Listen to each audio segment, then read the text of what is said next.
Hey gang, what's going on? It's Terry from Ute Watch Co. It's been a while since I've done a video, so hopefully this will be a good one. So today we're looking at a new release from Seiko. It's the SPB149. Basically it's kind of like a re-edition of the original Seiko 6217, which was a pretty sweet watch, but it was 37 millimeters. This watch is at 40 millimeters.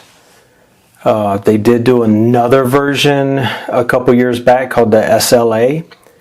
It was about 3 times the price of this. I think they were going for about $5,000. It used a 8L35 movement. It's a really nicely finished watch. It is definitely finished better than this watch, but I don't believe it's a $5,000 watch, maybe about $2,500. But either way, we're talking about the SPB, so let's get to it. This is a limited edition run of 5,500 pieces. I think the sale price was $1,350 new. Now they're going for about $1,600 since they're limited edition. It has a new movement in it called a 6R35. I think the power reserve is around 60 hours on it, something like that. No, 70 hours on it. This watch has diashield coating on it, so it's more of a grayish silver stainless steel. You'll see what I'm talking about when I compare it to another watch in a few minutes. This watch has a domed sapphire crystal. You can see a little bit there. Has an inner AR coating on the crystal. Has Lume Bright, which is Seiko's proprietary lume. Really nice stuff. It has a sapphire bezel insert. It's brushed sapphire, so it kind of comes off kind of a smoke gray black. It's really a cool finish on it, not one I expected. It's 200 meter water resistant, 120 click on the bezel. The case specs say 13.2 thick, 40.5 width, and lug to lug is supposed to be 47.6. I can tell you this is the specs that Seiko puts out. As some of you know, with most watch manufacturers, that does not mean it's true. It might be a millimeter off here and there, but we're going to measure it and see what we think. So let's get to the bezel. I don't know if you can see it really well, but it's a nice brushed finish all the way around on it. Gives it kind of a matte look, so it's not glossy at all. My only quirk about this bezel is the font seems to not really match the style of watch. I think the font should have been a little bit more aggressive. I'm probably wrong there, usually am, but that's just my opinion. Bezel operation, it's pretty good. I won't call it perfect. Has a little back-to-back play in it. It's a unidirectional bezel, so you can only turn it one direction. Let's move this to the 12 o'clock mark so it doesn't mess with the people that have that issue with misalignments. The inner AR coating on the crystal is really nice. Cuts down on a lot of reflection. One of the things I'm not a big fan on the crystal is if you look at it sideways, it's raised about probably 1 millimeter above the bezel itself. I would like the bezel higher than the crystal. That way it can protect it from impacts more, kind of like the Seiko Marine Master. But that's a personal quirk. Let's get the calipers out. So if we're doing bezel to bezel, side to side, it's 39.4. Case is 40.5, just like Seiko said. Height is So you see my calipers, we're pushing 13.97 millimeters. So let's do the crown. Crown's at 6.47, pretty good size crown. On a 40 millimeter watch, that's a perfect size crown. On a 42, I would like a 7. Let's do lug to lug.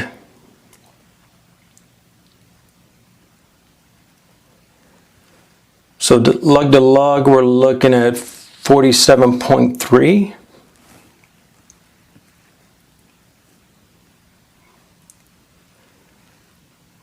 Yeah, 47.3. This watch does have drilled lugs, a great addition to it. It's a 1.2 diameter hole, so you can use shoulderless spring bars like I did. Screw down case back, 200 meter water resistant. What I do like is this case looks just like this original 62 Moss, they call it. It has kind of a swoop down lugs, almost like an old school Rolex Datejust. I do like that, I don't know if you can see this, it's brushed here, polished, and then brushed in a circular motion like this. So it's not just a run-of-the-mill stamp case. The bezel on it, kind of weird. I would have liked a coin edge bezel that came all the way down the sides of the bezel. Kind of like the Seiko Marine Master. I think it works with this watch. This watch has gold rating on the dial, and it has a gold second hand due to it being a limited edition. I don't know the exact color of this dial. It's more of like it's not a dolphin blue, but it's got some pretty cool colors to it.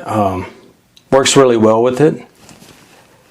Comes with pretty nice bracelet. The only bracelet I've seen on Seiko divers that was a little bit nicer than this was the Seiko Tuna SPB149, which had a polished edge on the middle links. This watch does not, but you can tell it has 4 micro adjustments. It has a small little diver's extension right here. I don't use them. Some people use them. Since the only thing I do is I use floaties. I don't dive. I'm not that cool. But either way, really nice bracelet. The rubber strap I'm not sure about. I don't even know if it's exactly rubber. It's another derivative of some kind of compound Seiko likes to use on the Seiko Turtles or SRPs. It was more of a silicone that was kind of sticky and gummy. This is not the same version as that one.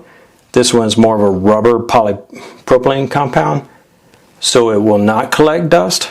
It tapers from 20 down to, it looks like 18. Yeah, 18 millimeters, which is really cool. It has tube inserts in here for your spring bars. Do I think they're needed? Not at all. I do like that they made the end of this polypropylene strap larger so it actually fits the lugs correctly. Some watches, the rubber strap is an afterthought, so it usually is wider than actual case lugs, or it's narrower, so it doesn't flow with the design as well. Strap also comes with a metal keeper, so it's hit or miss on these metal keepers. I don't like them. On the older school Seiko Darth tunas, they had a black keeper which had rounded edges, and that seemed to be finished better than this style. And the one on the new Seiko Turtle releases, these tend to grab hair. I do not like this clasp at all. The ones on the Darth tunas did not do that. Kind of, I don't know. Some people might love it. I'm not a fan of these at all. So let's compare this to another 40 millimeter watch. So this is a Scurfa Diver 1 next to it, which is based off a Rolex Submariner style case. You can see some of the differences right off. You can also look at the metal and tell the difference. The Diashield coating gives it more of a gray, a smoke look. The Diashield is supposed to protect the case from scratches from daily use. I'm not sure if that's true. I sell watches so fast that I can't tell you what Diashield does. Of course, the Scurfa is just a little bit thicker. Lugs are not as how would you say, artistically done as a Seiko. So what are my thoughts on this Seiko? So I'm going to have to be honest with you, is that when you read all the articles and everything, it sounds like it's the top #1 ionic diver that Seiko has come out with in forever. I recently borrowed the Seiko Marine Master again from a friend of mine because I thought I was going to buy it for the 6th time. And it's more appealing. The Seiko MM to me is a more appealing watch to this watch. It's more attractive. It grabs my eye. This watch is a nice watch, but it's kind of bland. It just doesn't talk to me. Why? I have no idea.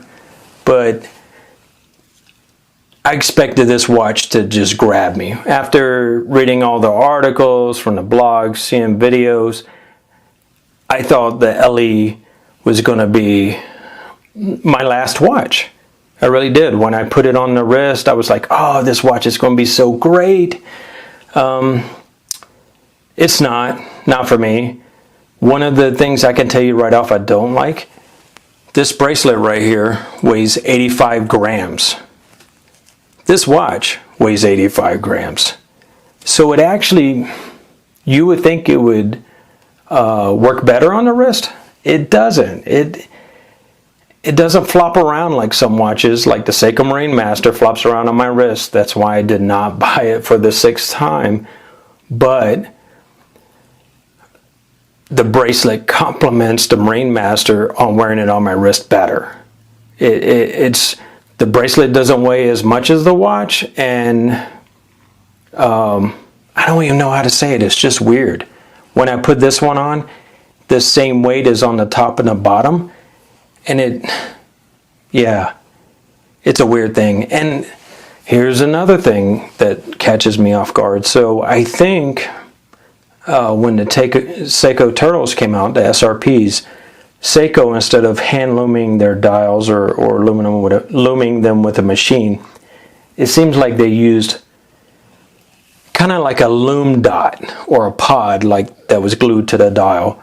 Well, on this watch, I think they did the same thing. I'm not sure. But either way, the loom bright on this watch is just not that good. Is it good compared to other watches, other dive watches on the market? Oh, absolutely. But is it Seiko loom? Man, that's debatable. That's really debatable. Well, I thought I was going to show it to you, but let's see. See if we can do this real fast.